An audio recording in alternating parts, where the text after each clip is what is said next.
कहते हैं कि प्रेम में बड़ी ताकत होती है। इस ताकत का असल अंदाजा आपको भी फिल्म 12वीं फेल देखकर हो सकता है। यह एक ऐसी कहानी है जिसमें चंबल से आए एक आशिक के पास खाने को पैसे नहीं हैं, रहने के लिए सिर पर छत नहीं है, यूपीएससी का यू भी पता नहीं है और वह इश्क कर बैठता है एक सुंदर सी सलोनी सी एक पहाड़न से। और इस प्रेम कहानी पर बनी है फिल्म 12वीं फेल। यह कहानी प्यार, हिम्मत, साथ और विश्वास की है। स्कूल के दिनों से असफल होने वाले इस लड़के ने कभी हार नहीं मानी। जिंदगी में आगे बढ़ने और अपनी मोहब्बत को हासिल करने के लिए इससे जो भी बन पड़ा उसने किया। जी हाँ, हम बात कर रहे हैं इन दिनों सुर्खियों में छाए हुए आईपीएस मनोज कुमार शर्मा की। इन पर बनी फिल्म 12वीं फेल को काफी पसंद किया जा रहा है। इनमें इनकी रियल लाइफ स्टोरी है। कहते हैं ना, हारा वही जो लड़ा नहीं। 12वीं फेल फिल्म के real hero IPS Manoj Sharma की कहानी कुछ ऐसी ही है। गरीबी की भट्टी में तप कर निकले आईपीएस मनोज शर्मा ने जिंदगी की आम जरूरतों के लिए भी काफी संघर्ष किया। दरअसल जीवन में सफलता पाने के लिए संघर्ष तो सभी करते हैं, लेकिन सफलता का स्वाद वही चख पाता है जिसके संघर्ष में लक्ष्य की प्राप्ति ही अंतिम निर्णय हो। सफलता के बाद वह अन्य लोगों के लिए आदर्श बन जाता है। कुछ ऐसी ही कहानी है चंबल के लाल आईपीएस मनोज शर्मा की। उनका जन्म 1977 में मध्य प्रदेश के मुरैना जिले में एक छोटे से गांव बिलगांव में हुआ था। उनके पिता कृषि विभाग में कार्यरत थे।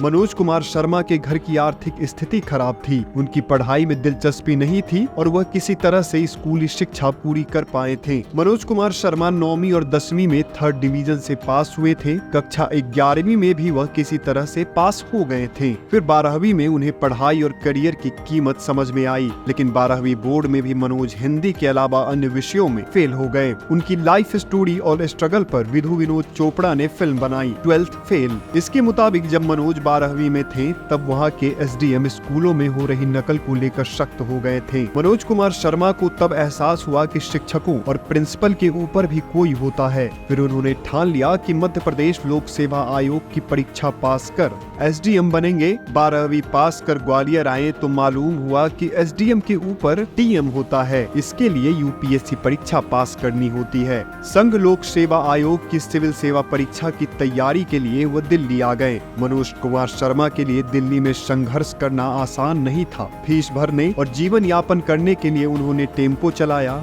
फुटपाथ पर सोए, लाइब्रेरी में काम किया और अमीरों के कुत्ते तक टहलाएं। यूपीएससी कोचिंग करते हुए उन्हें उत्तराखंड की रहने वाली श्रद्धा जोशी से प्यार हो गया। दोनों की प्रेम कहानी में असल मोड़ तब आया जब मनोज लगातार 3 प्रयासों में असफल रहे और श्रद्धा जोशी का पीसीएस में सिलेक्शन हो गया। श्रद्धा के घर वाले इस रिश्ते के विरोध में थे। साथ ही श्रद्धा भी समझ चुकी थी कि मनोज को आगे बढ़ाने के लिए उन्हें कोई बड़ी चुनौती देनी पड़ेगी। तभी मनोज ने श्रद्धा से कहा कि अगर वो हाँ कर देंगी तो वह दुनिया बदल देंगे, और सच में ऐसा ही हुआ।